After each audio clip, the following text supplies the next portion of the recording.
हरिः ओम् आपादमौलिपर्यन्तं गुरूणामाकृतिं स्मरेत् तेन विघ्नाः प्रणश्यन्ति सिद्धन्ति च मनोरथाः।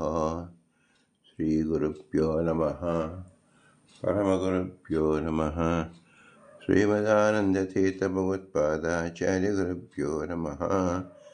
मन्मनोभीष्टवरदं सर्वाभीष्टफलप्रदं पुरन्दरगुरुं वन्दे दासश्रेष्ठं दयानिधिं विद्याविनयसम्पन्नान् शान्तादिगुणबृंहितान् सत्शास्त्रप्रवचनासक्तान् एलमिलार्यान् गुरून् भजे। पृथ्वीमण्डलमध्यस्थाः पूर्णबोधमतानुगाः वैष्णवाः विष्णुहृदयाः तान् नमस्ते गुरुर्मम। हरिः ओम्। ಶ್ರೀಶಾಪಾಹಿ. ಶ್ರೀ ಪುರಂದರದಾಸರು ರಚಿಸಿದ ಅನಂತಕೋಟಿ ಬ್ರಹ್ಮಾಂಡ ನಾಯಕ ಎಂಬುದರಲ್ಲಿ 81ನೆಯ ಗದ್ಯ ಪುರಾಣ ಪುರುಷೋತ್ತಮ ಎಂಬುದಾಗಿದೆ. ಪುರಾಣ ಪುರುಷೋತ್ತಮ ಅಂದರೆ 18 ಪುರಾಣಗಳಲ್ಲಿ ಯಾವ ಭಾಗವನ್ನು ನಾವು ನೋಡಿದರೂ ಭಗವಂತನ ಉತ್ಕರ್ಷವನ್ನು ಹೇಳತಕ್ಕಂಥದ್ದೇ ಆಗಿದೆ ಎಂಬುದು ಶ್ರೀ ಪುರಂದರದಾಸರ ಸಂದೇಶ. ಇದನ್ನು ನಾವು ಮನದಟ್ಟು ಮಾಡಿಕೊಳ್ಳಲು 18 ಪುರಾಣದ ಕಿರುಪರಿಚಯವನ್ನು ಮಾಡಿಕೊಳ್ಳಬೇಕು. ಮೊಟ್ಟ ಮೊದಲಿಗೆ ಸಾತ್ವಿಕ ಪುರಾಣದಲ್ಲಿ ಮೊದಲನೆಯ ಸಾತ್ವಿಕ ಪುರಾಣ ಅಂದರೆ ಅದು ವಿಷ್ಣು ಪುರಾಣ. ವಿಷ್ಣು ಪುರಾಣದ ಕಿರುಮಾಹಿತಿಯನ್ನು ನಾವು ಮೊಟ್ಟ ಮೊದಲಿಗೆ ಹಂಚಿಕೊಳ್ಳೋಣ. ಆಧುನಿಕ ಯುಗದಲ್ಲಿ ಇದರ ವಿಷಯ ಸೂಚಿ ಉಪಲಬ್ಧಿ ಇದೆ. ವಿಷ್ಣು ಪುರಾಣ 23,000 ಶ್ಲೋಕಗಳಿಂದ ಶ್ರೀ ವೇದವ್ಯಾಸರು ರಚಿಸಿದ್ದಾರೆ. ಇದು 6 ಅಂಶಗಳಿಂದ ಕೂಡಿದುದಾಗಿದೆ. ಮೊದಲನೇ ಅಂಶದಲ್ಲಿ ಸೃಷ್ಟಿ ಮತ್ತು ಬ್ರಹ್ಮಾಂಡದ ರಚನೆಯನ್ನು ತಿಳಿಸಿದ್ದಾರೆ. ಬ್ರಹ್ಮಾಂಡದ ಉತ್ಪತ್ತಿ, ಪಂಚಭೂತಗಳು ಮತ್ತು ತತ್ವಗಳು, ಕಾಲದ ಉತ್ಪತ್ತಿ ಹಾಗೂ ಕಲ್ಪಗಳು, ಮನ್ವಂತರಗಳ ವಿವರ, ಸ್ವಯಂಭೂ ಮನುವಿನ ಕತೆ, ದೇವತೆಗಳು, ಅಸುರರು ಮತ್ತು ಮನುಷ್ಯರ ಸೃಷ್ಟಿ. ಇದು ಮೊದಲನೇ ಅಂಶದಲ್ಲಿ ಸೇರಿದೆ. ಎರಡನೇ ಅಂಶದಲ್ಲಿ ಭೌಗೋಳಿಕ ಮತ್ತು ಖಗೋಳ ವಿವರಣೆಯಾಗಿದೆ. ಬ್ರಹ್ಮಾಂಡದ ರೂಪರೇಖೆ, ಸಪ್ತದ್ವೀಪಗಳ ವಿವರ, ಪರ್ವತಗಳು, ನದಿಗಳು ಮತ್ತು ಸಾಗರಗಳು, ಭಾರತ ವರ್ಷದ ವಿಶಿಷ್ಟತೆ, ಗ್ರಹಗಳು, ಸೂರ್ಯ, ಚಂದ್ರ ಮತ್ತು ಸಮಯ, ಕಾಲಚಕ್ರದ ವಿವರಣೆ. ಮೂರನೆಯ ಅಂಶದಲ್ಲಿ ರಾಜವಂಶಗಳು ಮತ್ತು ವಂಶಾವಳಿ ಹೇಳಲ್ಪಟ್ಟಿದೆ. ಸೂರ್ಯ ವಂಶದ ವಂಶಾವಳಿ, ಚಂದ್ರ ವಂಶದ ವಂಶಾವಳಿ, ಹರಿಶ್ಚಂದ್ರ, ಸಾಗರ ಮತ್ತು ಇಕ್ಷಾಕು ಇತ್ಯಾದಿ ರಾಜರುಗಳು, ಪುರೂರವ ಹಾಗೂ ಊರ್ವಶಿಯ ಕತೆ, ಕೌರವರು ಮತ್ತು ಯದುವಂಶ, ಶ್ರೀಕೃಷ್ಣ ಮತ್ತು ಬಲರಾಮರ ಜನನ. ನಾಲ್ಕನೇ ಅಂಶದಲ್ಲಿ ಶ್ರೀಕೃಷ್ಣ ದೇವರ ಜೀವನ ಚರಿತ್ರೆ ಹೇಳಲ್ಪಟ್ಟಿದೆ. ಶ್ರೀಕೃಷ್ಣ ದೇವರ ಪೂರ್ಣ ಜೀವನ ಚರಿತ್ರೆ, ಬಾಲ್ಯ ಕ್ರೀಡೆಗಳು, ಗೋಕುಲ ಮತ್ತು ಬೃಂದಾವನ, ಭೂತಗಳ ಮತ್ತು ಪ್ಲೂತನ ಇತ್ಯಾದಿ ಅಸುರರ ವಧೆ, ಮಹಾಭಾರತದಲ್ಲಿ ಶ್ರೀಕೃಷ್ಣನ ಪಾತ್ರ, ಗೋವರ್ಧನ ಪರ್ವತದ ಏರಿಕೆ, ಉದ್ದವರಿಗೆ ಮಾಡಿದ ಉಪದೇಶ. ಇದು 4ನೇ ಅಂಶದಲ್ಲಿ ಒಳಗೊಂಡಿದೆ. 5ನೇ ಅಂಶದಲ್ಲಿ ತತ್ವಶಾಸ್ತ್ರ ಮತ್ತು ಭಕ್ತಿ, 4 ವರ್ಣಗಳ ಧರ್ಮ, ಚತುರ್ವರ್ಣಾಶ್ರಮ, ಬ್ರಹ್ಮಚರ್ಯ, ಗೃಹಸ್ಥ, ವಾನಪ್ರಸ್ಥ ಮತ್ತು ಸನ್ಯಾಸ, ನೈತಿಕ ಜೀವನ ಮತ್ತು ಕರ್ತವ್ಯಗಳು, ಮೋಕ್ಷದ ತತ್ವ, ಭಕ್ತಿಯ ಮಹತ್ವ, ಪರಾಶರ ಮತ್ತು ಮೈತ್ರೇಯರ ಸಂವಾದ ಇವನ್ನು ಒಳಗೊಂಡಿದೆ. 6ನೇ ಅಂಶದಲ್ಲಿ ಭವಿಷ್ಯವಾಣಿ ಮತ್ತು ಕಲಿಯುಗ, ಕಲಿಯುಗದ ಲಕ್ಷಣಗಳು, ಧರ್ಮದ ಕುಸಿತ ಹಾಗೂ ಪಾಪಗಳ ಅಳತೆ, ಕಲಿಯುಗದ ಅವಧಿ ಮತ್ತು ಪರಿಣಾಮ, ಕಲ್ಕಿ ಅವತಾರದ ಭವಿಷ್ಯವಾಣಿ, ಕಲಿಯುಗದ ಅಂತ್ಯ ಹಾಗೂ ಸತ್ಯಯುಗದ ಪುನರಾಗಮನ. ಇದು ವಿಷ್ಣು ಪುರಾಣದಲ್ಲಿ ಇರತಕ್ಕಂಥ ಸೂಚ್ಯಗಳು. ಆದರೆ ಪುರಾಣ ಪುರುಷೋತ್ತಮ ಎಂಬ ಹಿನ್ನೆಲೆಯಲ್ಲಿ ನಾವು ಚಿಂತಿಸಿದಾಗ ವಿಷ್ಣು ಪುರಾಣದ ವಾಕ್ಯವನ್ನೇ ನಾವು ಕೆಲವು ವಾಕ್ಯಗಳನ್ನು ನೋಡಬೇಕಾಗುತ್ತದೆ. ಹಾಗೆ ನೋಡುವಾಗ ನಾವು ವಿಷ್ಣು ಪುರಾಣದ ಇಡೀ ಗ್ರಂಥವನ್ನು ಅವಲೋಕನ ಮಾಡೋಕ್ಕೆ ಸಾಮರ್ಥ್ಯವಿಲ್ಲ. ಆದರೆ ನಮ್ಮ ಪರಮ ಗುರುಗಳು ಶ್ರೀಮದಾನಂದ ತೀರ್ಥರು ತಮ್ಮ ಸರ್ವಮೂಲದಲ್ಲೇ ವಿಷ್ಣು ಪುರಾಣದ ವಾಕ್ಯಗಳನ್ನು ಉದಾಹರಿಸಿದ್ದಾರೆ. ನಾವು ಆ ವಾಕ್ಯಗಳನ್ನು ಗಮನಿಸಿದರೆ ವಿಷ್ಣು ಪುರಾಣವನ್ನು ಮುಟ್ಟಿದಂತೆ ಆಗುತ್ತದೆ. ಈ ಹಿನ್ನೆಲೆಯಲ್ಲಿ ವಿಷ್ಣು ಪುರಾಣದ ವಚನಗಳು ಸರ್ವಮೂಲದಲ್ಲಿ ಬಂದಿರತಕ್ಕಂಥದ್ದನ್ನು ಅವಲೋಕಿಸೋಣ. ಕೃಷ್ಣಾಮೃತ ಮಹರ್ಣವ ಎಂಬುದು ಶ್ರೀಮದಾನಂದ ತೀರ್ಥರು ರಚಿಸಿದ 37 ಗ್ರಂಥದಲ್ಲಿ 31ನೇ ಗ್ರಂಥವಾಗಿದೆ. ಇದರಲ್ಲಿ ವೈಷ್ಣವ ದೀಕ್ಷೆ, ವಿಷ್ಣು ನಿರ್ಮಾಲ್ಯದ, ಸಾಲಿಗ್ರಾಮದ ಹಾಗೂ ಗೋಪೀಚಂದ್ರನ ಮಹಿಮೆಯನ್ನು ತಿಳಿಸಿರುತ್ತಾರೆ. ವಿಷ್ಣು ಭಕ್ತರಿಗೆ ಅವಶ್ಯ ಆಚರಿಸಲು ಯೋಗ್ಯವಾದ ಏಕಾದಶಿ, ಅತಿರಿಕ್ತ ದ್ವಾದಶಿ ಮತ್ತು ಶ್ರವಣ ದ್ವಾದಶಿಗಳ ನಿರ್ಣಯ ಇದರಲ್ಲಿ ಇದೆ. ಮುಖ್ಯವಾಗಿ ವೈಷ್ಣವ ದೀಕ್ಷೆಯನ್ನು ಹೇಳತಕ್ಕಂಥ ಗ್ರಂಥವಾಗಿದೆ ಕೃಷ್ಣಾಮೃತ ಮಹರ್ಣವ. ಇದರಲ್ಲಿ ಉದಾಹರಿಸಿದ ವಾಕ್ಯ: ಅನಾರಾಧಿತ ಗೋವಿಂದೈಃ ನರೈಃ ಸ್ಥಾನಂ ನೃಪಾತ್ಮಜ ನಹಿ ಸಂಪ್ರಾಪ್ಯತೆ ಶ್ರೇಷ್ಠಂ ತಸ್ಮಾದ್ ಆರಾಧಯ ಅಚ್ಯುತಂ. ಕೃಷ್ಣಾಮೃತ ಮಹರ್ಣದಲ್ಲಿ ಈ ವಾಕ್ಯವನ್ನು ಶ್ರೀಮದಾನಂದರು ಉದಾಹರಿಸಿದ್ದಾರೆ. ಪುರಾಣ ಪುರುಷೋತ್ತಮ ಹೇಗಾಯಿತು ಎಂಬತಕ್ಕಂಥ ನಾವು ಚಿಂತಿಸ್ತಾ ಇದ್ದೀವಿ. ಅನಾರಾಧಿತ ಗೋವಿಂದ ನರೈಃ ಸ್ಥಾನಂ ನೃಪಾತ್ಮಜ ನಹಿ ಸಂಪ್ರಾಪ್ಯತೆ ಶ್ರೇಷ್ಠಂ ತಸ್ಮಾದ್ ಆರಾಧಯ ಅಚ್ಯುತ. ನಾವು ಸಂಸಾರದಲ್ಲಿ ದುಃಖದಲ್ಲಿ ಇದ್ದೇವೆ. ಇದರ ನಿವಾರಣೆಗೆ ಹೇಗಾಗುತ್ತದೆ ಅಂದರೆ ಭಗವಂತ ಅಂದರೆ ಗೋವಿಂದನನ್ನು ಆರಾಧನೆ ಮಾಡಬೇಕು. ಅದರಿಂದ ಶ್ರೇಷ್ಠ ಸ್ಥಾನವನ್ನು ನಾವು ಗಳಿಸಬಹುದಾಗಿದೆ ಎಂಬುದರ ಅರ್ಥ ವಿಷ್ಣು ಪುರಾಣದ ವಾಕ್ಯವನ್ನು ಇಲ್ಲಿ ಉದಾಹರಿಸಿದ್ದಾರೆ. ಪರಃ ಪರಾಣಂ ಪುರುಷೋಷ್ಟೋ ಯಸ್ಯ ಜನಾರ್ದನಃ ಸಚಾಪ್ನೋತಿ ಕ್ಷಯಂ ಸ್ಥಾನಂ ಅಕ್ಷಯಂ ಸ್ನಾನಂ ಏತತ್ ಸತ್ಯಂ ಮಯೋದಿತಂ. ಭಗವಂತನೇ ತನ್ನ ಭಕ್ತರನ್ನು ಉದ್ದೇಶ ಮಾಡಿಕೊಂಡು ಹೇಳಿತಕ್ಕಂಥದ್ದು ಪರಾಣಂ ಪುರುಷಃ ತುಷ್ಟೋ ಯಸ್ಯ ಜನಾರ್ದನಃ. ಜನಾರ್ದನಾದ ಭಗವಂತನು ಯಾರು ಆರಾಧಿಸುತ್ತಾರೆ ಅವರಿಗೆ ಶ್ರೇಷ್ಠವಾದ ಸ್ಥಾನವು ದೊರಕುತ್ತದೆ ಎಂಬುದರಲ್ಲಿ ಸಂಶಯವಿಲ್ಲ. ಯಸ್ಯಾಂತಂ ಸರ್ವ ವೇದಂ ಅಚ್ಯುತಸ್ಯ ಅವಯವಾತ್ಮನಃ ತಮಾರಾಧಯ ಗೋವಿಂದಂ ಸ್ಥಾನಂ ಅಗ್ರಂ ಯದಿಚ್ಛಸಿ. ಗೋವಿಂದನನ್ನು ಯಾರು ಸ್ಮರಣೆ ಮಾಡುತ್ತಾರೋ, ಆರಾಧನೆ ಮಾಡುತ್ತಾರೋ ಅವರಿಗೆ ಅಚ್ಯುತವಾದ ಪದವಿಯನ್ನು ಭಗವಂತ ಕೊಡುತ್ತಾನೆ. ಪರಬ್ರಹ್ಮ ಪರಂ ಧಾಮ ಯೋಸೌ ಬ್ರಹ್ಮ ಸನಾತನಂ ತಮಾರಾಧ್ಯ ಹರಿಂ ಯಾತಿ ಮುಕ್ತಿಂ ಮುಕ್ತಿಯತಿ ದುರ್ಲಭಂ. ಅತಿ ದುರ್ಲಭವಾದ ಮುಕ್ತಿ ಸಂಪಾದನೆಗೆ ಬ್ರಹ್ಮನ ಧಾಮಕ್ಕೆ ಭಗವಂತನ ಅನುಗ್ರಹ ಅತ್ಯವಶ್ಯಕವಾಗಿದೆ. ಐಂದ್ರಂ ಇಂದ್ರಪರಸ್ಥಾನಂ ಯಮಾರಾಧ್ಯ ಜಗತ್ಪತಿಂ ಪ್ರಾಪ್ಯ ಯಜ್ಞಪತಿಂ ವಿಷ್ಣುಂ ತಮಾರಾಧಯ ಸುವ್ರತ. ಅದರಿಂದ ಸುವೃತನಾದ ಸುಜ್ಞಾನಿಗಳಿಗೆ ಆದೇಶವನ್ನು ಕೊಡ್ತಾ ಇದ್ದಾರೆ, ಭಗವಂತನ ಆರಾಧನೆಯನ್ನು ಮಾಡಿದಿರಿ, ಏಕೆಂದರೆ ಅವನು ಪುರುಷೋತ್ತಮನಾಗಿದ್ದಾನೆ. ಪ್ರಾಪ್ನೋತಿ ಆರಾಧಿತ ವಿಷ್ಣು ಮನಸಾ ಯದಿಚ್ಛತಿ ತ್ರೈಲೋಕ್ಯಾಂತರ್ಗತಂ ಸ್ಥಾನಂ ಕಿಮ ಲೋಕೋತ್ತರೋತ್ತರಂ. ಭಗವಂತನ ಸ್ಮರಣೆ ಮಾಡಿದರೆ 3 ಲೋಕದಲ್ಲಿ ಅಗಮ್ಯವಾದ ಅತಿ ಮಹತ್ತರವಾದ ಸ್ಥಾನವನ್ನು ಕರುಣಿಸುತ್ತಾರೆ ಎಂದರ್ಥ. ಯೇ ಸ್ಮರಂತಿ ಸದಾ ವಿಷ್ಣುಂ ಶಂಖಚಕ್ರಗದಾಧರಂ ಸರ್ವಪಾಪ ವಿನಿರ್ಮುಕ್ತಃ ಪರಬ್ರಹ್ಮ ವಿಶಂತಿತೇ.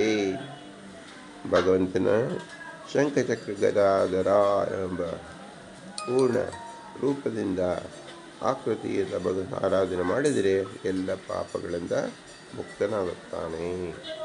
ತಥೋ ಅನಿರುದ್ಧಂ ದೇವೇಶಂ ಪ್ರದ್ಯುಮ್ನಂ ಜತತಾ ಪರಂ ತತ ಸಂಕರ್ಷಣಂ ದೇವಂ ವಾಸುದೇವಂ ಪರಾತ್ಪರಂ.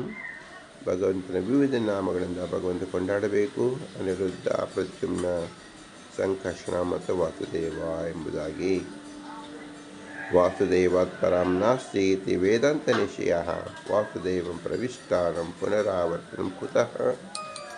ವಾಸುದೇವ ಎಂಬತಕ್ಕಂಥ ಅವನು ಅತಿ ಹೆಚ್ಚಾದ ವ್ಯಕ್ತಿ, ಉತ್ತಮವಾದ ವ್ಯಕ್ತಿ ಯಾರೂ ಇಲ್ಲ.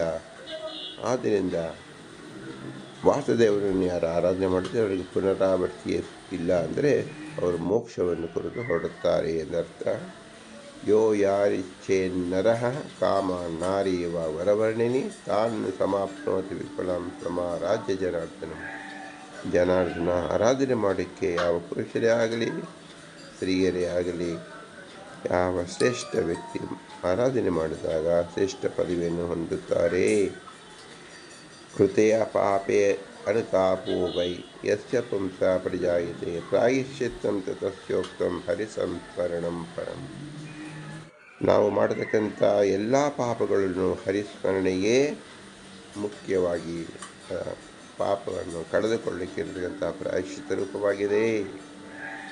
ಸ್ಮೃತೆ ಸಕಲ ಕಲ್ಯಾಣ ಭಾಜನಂ ಯತ್ರ ಜಾಯತೆ ಪುರುಷಸ್ತಮಜಂ ನಿತ್ಯಂ ಪ್ರಜಾಮಿ ಶರಣಂ ಹರಿಂ.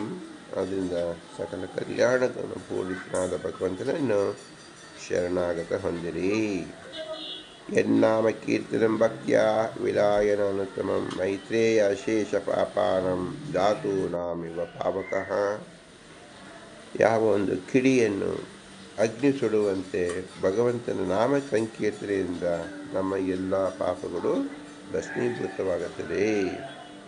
ಸಕೃದುಚ್ಛರಿತ ಯಸ್ತು ಕೃಷ್ಣೇತಿ ನ ವಿಶಂತಿತೆ ಗರ್ಭಾಗಾರ ಗುಹಂ ಮಾತು ಯಮಲೋಕಂ ಚ ದುಸ್ಸಹಂ. ಯಾರು ಭಗವಂತನನ್ನು ಕೃಷ್ಣನನ್ನು ಸ್ಮರಿಸುತ್ತಾರೋ ಅವರಿಗೆ ಎಂದು ಯಮಲೋಕವನ್ನು ಸೇರುವುದಿಲ್ಲ ಎಂಬುದಾಗಿ ಇಷ್ಟು ವಾಕ್ಯಗಳನ್ನು ಕೃಷ್ಣಾಮೃತ ಮಹಾರಣದಲ್ಲಿ ಇರತಕ್ಕಂಥದ್ದನ್ನು ನಮಗೆ ಅನುಗ್ರಹಿಸಿದ್ದಾರೆ.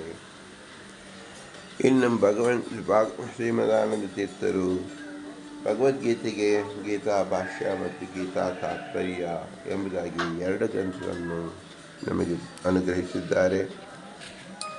ಗೀತೆಯ ಮುಖ್ಯ ಉದ್ದೇಶ ಕೃಷ್ಣನ ಆದೇಶವನ್ನು ತಲುಪಿಸಿಕೊಳ್ಳುವ ಸಲುವಾಗಿ ಶ್ರೀಮದಾನಂದ ತೀರ್ಥರ ಮೊಟ್ಟ ಮೊದಲಿಗೆ ರಚಿಸಿದ ಗ್ರಂಥ ಗೀತಾ ಭಾಷ್ಯ.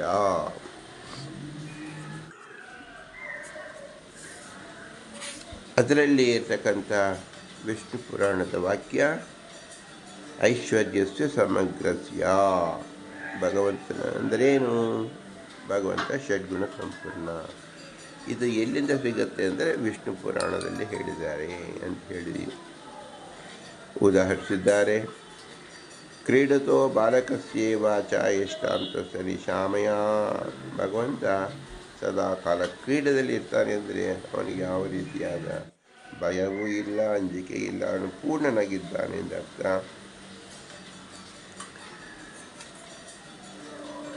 ಸ ಶಮತೆ ದ್ರುಪತಿಯಾತಿ ಯೋ ಅರ್ಥಾತೃಷ್ಟಂ ಸಮಚೇಷ್ಟಾಮವೈಹಿನಸ್ಯ ಭಕ್ತಿ. ಭಗವಂತನ ಭಕ್ತಿಯೇ ಅತ್ಯಂತ ಶ್ರೇಷ್ಠವಾದದ್ದು. ಅಚಿಂತ್ಯ ಖಲು ಯೇ ಭಾವ ನ ತಾಂ ತರ್ಕೇಣ ಯೋಜಗಿ. ಭಗವಂತನನ್ನು ತಿಳಿಯಲು ಸಲುವಾಗಿ ಆಗಮನದಿಂದ ಮಾತ್ರ ಸಾಧ್ಯ, ತರ್ಕದಿಂದ ಅಳೆಯಲು ಸಾಧ್ಯವಿಲ್ಲ ಎಂದು ಅರ್ಥ ಹೇಳಿದ್ದಾರೆ. ಅದರಂತೆ ಮಹಾವಿಷ್ಣು ಪುರಾಣ ಎಂಬತಕ್ಕಂಥದ್ದು ವಿಷ್ಣು ಪುರಾಣದ ವಚನವೇ ಆಗಿದೆ. ಅದರಲ್ಲಿ ಹೇಳಿರ್ತಕ್ಕಂಥದ್ದು ಗೀತಾ ತಾತ್ಪರ್ಯದಲ್ಲಿ ಗೀತಾ ಭಾಷ್ಯದಲ್ಲಿ ಸಹ ಶ್ರೀಮದಾನಂದ ತೋರಿಸಿಕೊಟ್ಟಿದ್ದಾರೆ. ಅಲ್ಪಶಕ್ತಿ ಅಸಾರ್ವಜ್ಞಂ ಪಾರತಂತ್ರಂ ಅಪೂರ್ಣತಃ ಉಪಜೀವಕತ್ವಂ ಜೀವತ್ವಂ ಈಶತ್ವಂ ತದ್ವಿಪರ್ಯಯಃ. ಸ್ವಾಭಾವಿಕಂ ತಯೋರೇತತ್ ನಾಣ್ಯತಾ ಸ್ಯಾತ್ ಕಥಂಚನ ವದಂತಿ ಶಾಶ್ವತಾವೇತ್ ಏತಾವತ ಏವ ಮಹಾಜನಃ. ಈ ಮಹಾವಿಷ್ಣು ಪುರಾಣದ ವಚನದಂತೆ ಜೀವನ ಯೋಗ್ಯತೆ ಏನಿದೆ, ಭಗವಂತನ ಯೋಗ್ಯತೆ ಏನಿದೆ ಎಂಬತಕ್ಕಂಥದ್ದನ್ನು ಸ್ಪಷ್ಟವಾಗಿ ತಿಳಿಸಿಕೊಟ್ಟಿದ್ದಾರೆ. ನಮ್ಮೆಲ್ಲರ ಶಕ್ತಿ ಅಲ್ಪಶಕ್ತಿ ಮತ್ತು ಸಾರ್ವಜ್ಞತ್ವ ಮತ್ತು ಪಾರತಂತ್ರ ಮತ್ತು ಅಪೂರ್ಣತ, ಇದು 4 ರೀತಿಯಾಗಿರ್ತಕ್ಕಂಥದ್ದು. ಉಪಜೀವಕತ್ವಂ ಜೀವತ್ವಂ, ನಾವು ಭಗವಂತನ ಅನುಸರಿಸಿಯೇ ಭಗವಂತನ ಆಶ್ರಯಿಸಿಯೇ ಬದುಕಬೇಕು. ಭಗವಂತನದು ಇದಕ್ಕೆ ವಿಪರ್ಯಯವಾಗಿರುತ್ತೆ. ಅಂದರೆ ಏನರ್ಥ? ಪೂರ್ಣ ಶಕ್ತಿ, ಸರ್ವಜ್ಞತ್ವ, ಸ್ವತಂತ್ರತ್ವ, ಪೂರ್ಣತ ಮತ್ತು ಸಾರ್ವಭೌಮತ್ವ ಎಂಬುದು ಈಶ್ವರನ ಲಕ್ಷಣವಾಗಿದೆ. ನಿತ್ಯಂ ಸರ್ವಗತೆ ವಿಷ್ಣು ಅಣುಜೀವೋ ವ್ಯವಸ್ಥಿತಃ ನ ಚಾಸ್ಯ ತದಧೀನತ್ವಂ ಹೇತೋ ಅಥೋಪಿ ವಿಚಾಲ್ಯತೆ ನಿಷೇಧ ವಿಧಿಪಾತ್ರತ್ವಾತ್ ಸನಾತನೇತಿ ಸ್ಮೃತಃ. ಭಗವಂತ ರೇಣು ತೃಣಕಾಷ್ಟದಲ್ಲಿ ಇದ್ದಾನೆ. ಭಗವಂತನಿಗೆ ವಿಧಿ ನಿಷೇಧ ಎಂಬತಕ್ಕಂಥದ್ದು ಯಾವುದೂ ಇಲ್ಲ. ಇದು ನಾವು ಚೆನ್ನಾಗಿ ತಿಳಿಯಬೇಕು. ಯಥಾವೃತ್ತಿ ವಿಹಿತಃ ವರ್ತನಂ ತಥಾ ಜ್ಞಾನಂ ವಾಪಿ ಸಮತ್ವಂ ತದ್ವಿಷಂ ಉತ್ತಮೋತ್ತಮನ್ಯತಾ. ಭಗವಂತನ ತಿಳಿಯಬೇಕಾದರೆ ಹೇಗೆ ಮಾಡಬೇಕು ಅಂದರೆ, ಭಗವಂತ ನಿರ್ಲಿಪ್ತನಾಗಿದ್ದಾನೆ, ನಾವು ಬಂಧಕದಲ್ಲಿದ್ದೇವೆ, ಭಗವಂತ ಸರ್ವತಂತ್ರ ಸಾರ್ವಭೌಮ ಅಂತ ತಿಳಿಯಬೇಕು. ಮನವೋ ಬೋಧಯೇ ವೈಶ್ಯಸ್ಯಾತ್ ದೇವ ಬ್ರಹ್ಮಾದಿಸ್ಮೃತ ವಿಪ್ರಾದ ವರ್ಣಭೇದೇನ ಚತ್ವಾರೋ ಬಹುಪಿತೆ ದೀನತ್ವಾತ್ ದೇವಾನಾಂ ತದನ್ಯೇ ಬ್ರಹ್ಮಾದಿನಾಮಕಃ ಅವೈಷ್ಣವಕೃತೋ ಯಜ್ಞಃ ದೀನೈಃ ದೇವಸ್ತು ಭುಂಜತೆ ವೈಷ್ಣವಸ್ತು ಕೃತೋ ಯಜ್ಞಃ ದೇವೈಃ ಮನೋ ನಾಮಕೈಃ ಮರೀಚರ್ಯಸ್ತು ತತ್ಪುತ್ರಾಃ ಮಾನವಾ ನಾಮತಃ ಸ್ಮೃತಃ ತತ್ಪುತ್ರಪೌತ್ರ ಮುನಿಯಃ ತಥಾ ಮಾನವಾಃ ತೇಭ್ಯೋ ಮನುಷ್ಯ ಇತ್ಯೇಷಾಂ ಸೃಷ್ಟಿ ವಿಷ್ಣು ಸಮುತ್ತಿತಃ. ಗೀತಾ ತಾತ್ಪರ್ಯದಲ್ಲಿ ಮನುಷ್ಯರ ಸೃಷ್ಟಿ ಹೇಗಾಯಿತು ಮತ್ತು ಅವರ ಗುಣ ಏನು ಎಂಬತಕ್ಕಂಥದ್ದನ್ನು ತಿಳಿಸಿಕೊಟ್ಟಿದ್ದಾರೆ. ಮಹಾಲಕ್ಷ್ಮೀ ಇತಿ ಪರ ಭಾರ್ಯ ನಾರಾಯಣಸ್ಯ ಪ್ರಕೃತಿ ನಾಮ ಸಾಜ್ಞೇಯ ಸಕಶ್ಯೇನ ಕರೋತಿ ಯತ್ ತಸ್ಯಾತ್ ತ್ರೀಣಿ ರೂಪಾಣಿ ಸತ್ವಂ ನಾಮ ರಜಸ್ತಮಃ ಸೃಷ್ಟಿಕಾಲೇ ವಿಭಜ್ಯಂತೆ ಸತ್ವಂ ಶ್ರೀ ಸದ್ಗುಣಪ್ರಭಾ ರಜೋ ರಂಜನಕರ್ತೃತ್ವಾತ್ ಭೂ ಸ್ವ ಸೃಷ್ಟಿಕರ್ಯತಃ ಯದಾ ವೇಷಯಂ ಪೃಥ್ವಿ ಭೂಮಿ ಇತ್ಯೇವ ಕಥ್ಯತೆ ಜೀವಾನಾಂ ಗ್ರಪಗಿರ್ದುರ್ಗಾ ತಮ ಇತ್ಯೇವ ಕೀರ್ತಿತಾ ಏತಾಭಿಃ ತ್ರಿಸ್ಸುಭಿಃ ಜೀವ ಸರ್ವೇ ಬದ್ಧಾ ಅಮುಕ್ತಿಗಾಃ ಸರ್ವಾನ್ ಬಧ್ನಂತಿ ಸರ್ವಾಶ್ಚ ತಥಾಪಿ ವಿಶೇಷತಃ ಶ್ರೀದೇವ ಬಂಧಿಕಃ ನೃಣಾಂ ಭೂದೈತ್ಯಾನಾಂ ತಥಾ ಪರಃ ಏತೇಭ್ಯೋ ಅನ್ಯಪರಂ ಚೈವ ವಿಷ್ಣುಂ ಜ್ಞಾತ್ವಾ ವಿಮುಚ್ಯತೆ ಸಾಮರ್ಥ್ಯಾತಿಶಯಾದ್ ಸ್ವಂ ನೈತಾಭ್ಯೋ ವಿದ್ಯತೆ ಪರಃ ಇತಿ ಯಾವದ್ವಿಜಾನಾತಿ ತಾವತ್ ತ್ವಂ ರೂಪಶಂ ವಿದುಃ ತಸ್ಮಾತ್ ಅಭ್ಯಧಿಕೋ ಗುಣಃ ವಿಷ್ಣು ಜ್ಞೇಯ ಸದೈವ ಛ. ಗೀತಾ ತಾತ್ಪರ್ಯದಲ್ಲಿ ಮಹಾಲಕ್ಷ್ಮಿ ಜೀವನ ಪ್ರಕೃತಿಗೆ ಅಭಿಮಾನಿಯಾಗಿ ಜೀವನನ್ನು ಹೇಗೆ ಬಂಧಿಸಿದ್ದಾಳೆ, ಇದರಿಂದ ಮುಕ್ತರಾಗೋದಕ್ಕೆ ಭಗವಂತನ ಸ್ಮರಣೆಯಿಂದ ಹೇಗೆ ಸಾಧ್ಯ? ಅದರಿಂದ ಪರಮ ಪುರುಷೋತ್ತಮ ಭಗವಂತನ ಸ್ಮರಣೆಯಿಂದಲೇ ಭವಪಾಶ ಮತ್ತು ಪ್ರಕೃತಿಯಿಂದ ಬಿಡುಗಡೆ ಎಂಬುದನ್ನು ಈ ವಾಕ್ಯ ತಿಳಿಸುತ್ತಾ ಇದೆ. ಸರ್ವೋತ್ತಮತ್ವ ವಿಜ್ಞಾನ ಪೂರ್ವಂ ತತ್ರ ಮನಸ್ಸದಾ. ಅಂತಿಮವಾಗಿ ವಿಷ್ಣು ಪುರಾಣದಿಂದ ಹೇಳ್ತಕ್ಕಂಥದ್ದು ಗೀತಾ ತಾತ್ಪರ್ಯದಲ್ಲಿ ಹೇಳಿದ್ದಾರೆ. ಸರ್ವೋತ್ತಮತ್ವ ವಿಜ್ಞಾನ ಪೂರ್ವಂ ತತ್ರ ಮನಸ್ಸದ. ಭಗವಂತ ಸರ್ವೋತ್ತಮ ಎಂಬ ವಿಶೇಷವಾದ ಜ್ಞಾನ ನಮ್ಮ ಮನಸ್ಸು ಸದಾ ಇರಬೇಕು. ಸರ್ವಾಧಿಕ ಪ್ರೇಮಯುಕ್ತಂ ಸರ್ವಸ್ಯಾತ್ಮ ಸಮರ್ಪಣಂ. ಅತ್ಯಧಿಕವಾದ ಪ್ರೇಮದಿಂದ ಅಂದರೆ ಭಕ್ತಿಯಿಂದ ಭಗವಂತನಿಗೆ ಎಲ್ಲವನ್ನು ಸಮರ್ಪಣೆ ಮಾಡಬೇಕು. ಅಖಂಡ ತ್ರಿವಿಧ ಪೂಜಾ ತದೈವ ಸ್ವಭಾವತಃ. 3 ವಿಧವಾದ ಪೂಜೆಗಳಿರುತ್ತೆ, ಅದು ಸ್ವಭಾವದಲ್ಲಿಯೇ ಇದೆ. ರಕ್ಷತಿ ಇತ್ಯೇವ ವಿಶ್ವಾಸ ತದೀಯೋಹಂ ಇತಿ ಸ್ಮೃತಿ. ಮುಖ್ಯವಾಗಿ ಸಜ್ಜನಲ್ಲಿರಬೇಕಾದ್ದು ಭಗವಂತನೇ ನಮ್ಮ ರಕ್ಷಣೆ ಕೊಡುವವ. ಆದ್ದರಿಂದ ನಾವೇನು ಮಾಡಬೇಕು? ಶರಣಾಗತಿ ಏಷಾ ಸ್ಯಾದ್ವಿಷ್ಣು ಮೋಕ್ಷ ಫಲಪ್ರದ. ನಾವು ಭಗವಂತನ ಶರಣಾಗತಿ ಹೊಂದರೆ ಭಗವಂತ ವಿಷ್ಣು ಫಲವನ್ನು ಕೊಡುತ್ತಾನೆ. ಇದರ ಅರ್ಥ ಏನು? ಪುರಾಣ ಪುರುಷೋತ್ತಮ ಎಂಬತಕ್ಕಂಥದ್ದು ನಿಶ್ಚಿತವಾಗುತ್ತದೆ ಎಂಬುದನ್ನು ನಾವು ವಿಷ್ಣು ಪುರಾಣದಿಂದ ತಿಳಿಯಬಹುದಾಗಿದೆ. ಇದು ಹೇಗೆ ಸಾಧ್ಯವಾಯಿತು? ಶ್ರೀ ಪುರಂದರದಾಸರು ಪುರಾಣ ಪುರುಷೋತ್ತಮ ಎಂಬುದನ್ನು ಭಗವಂತನ ಲಕ್ಷಣದೊಂದಿಗೆ ಹೇಳಿದುದರಿಂದ ಹೇಗೆ ಸಾಧ್ಯವಾದಿತ್ತು ಎಂಬತಕ್ಕಂಥದ್ದು ನಾವು ತಿಳಿದೆವು. ಇದು ಪುರಂದರದಾಸರ ವಿಶೇಷ ಅನುಗ್ರಹ ರೂಪವಾಗಿದೆ. ನಮ್ಮ ಮಾತಾಪಿತ ಗುರು ಹಿರಿಯರ ಮತ್ತು ತತ್ವಾಭಿಮಾನ ದೇವತೆಗಳ ಅನುಗ್ರಹ ರೂಪವಾಗಿದೆ. ಇವರೆಲ್ಲರಲ್ಲೂ ಭಾರತೀಯ ಪತಿ ವಾಯುದೇವರ ವಿಶೇಷ ಜ್ಞಾನರೂಪನಾಗಿ ನಿಂತು ಅನುಗ್ರಹಿಸಿದ್ದಾನೆ. ಇವೆಲ್ಲದಕ್ಕೂ ಕಲಶಪ್ರಾಯಂತೆ ಲಕ್ಷ್ಮೀನಾರಾಯಣರು ನಿಯಾಮಕರಾಗಿ ನಮ್ಮ ಅಭಿನ್ನವಾದ ನಮ್ಮ ಬಿಂಬನ ವಿಶೇಷವಾದ ಅನುಗ್ರಹವಾಗಿದೆ ಇದನ್ನು ಸ್ಮರಿಸುತ್ತಾ ಇವೆಲ್ಲರಿಗೂ ಭೂಯಿಷ್ಠಾಂತೆ ನಮ ಉಕ್ತಿಂ ವಿಧೇಮ ಎಂದು ಹೇಳಿ ವಿರಮಿಸೋಣ.